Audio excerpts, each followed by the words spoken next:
માળિયાહાટીના વીરડી ગામના યુવાનને લગ્નની લાલચ આપી બે શખ્સો દ્વારા ₹12.5 લાખનો ચૂનો ચોપડવામાં આવ્યો।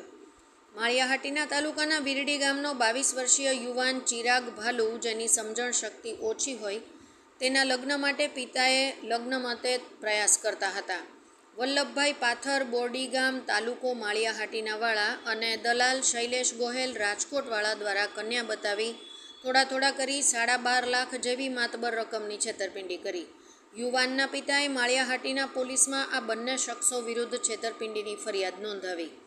માળિયાહાટીના પોલીસના પીએસઆઈ ગઢવી દ્વારા યુવકના પિતાની ફરિયાદ દાખલ કરી તપાસ હાથ ધરી।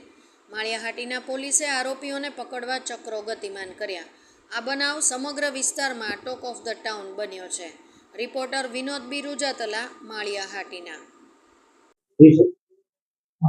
ગઈકાલે માળિયાહાટીના પોલીસ સ્ટેશનમાં એક છેતરપિંડીનો બનાવ બનેલો છે, જેમાં ફરિયાદી નાનજીભાઈ સામતભાઈ સગર, રહે વીરડી, તાલુકો માળિયાવાળાએ કેશોદ પોલીસ માળિયાહાટીના પોલીસ સ્ટેશનમાં ફરિયાદ નોંધાવી છે।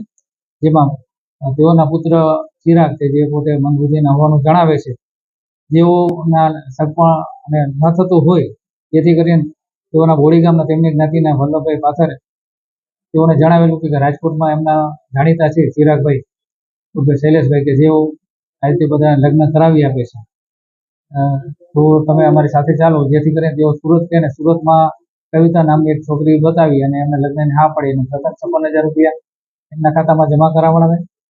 ત્યારબાદ જુદા સમયે જુદી રકમ મળી કુલે ₹12.5 લાખનું એમના ખાતામાં જમા કરાવી અને લગ્ન ન કરાવી આપી, જે અંગે ફરિયાદી શ્રી વલ્લભભાઈ તેમજ ચિરાગભાઈ વિરુદ્ધ ફરિયાદ આપતા માળિયાહાટીના પોલીસ સ્ટેશનમાં ગુનો દાખલ કરી આગળની તપાસ હાથ ધરેલી છે।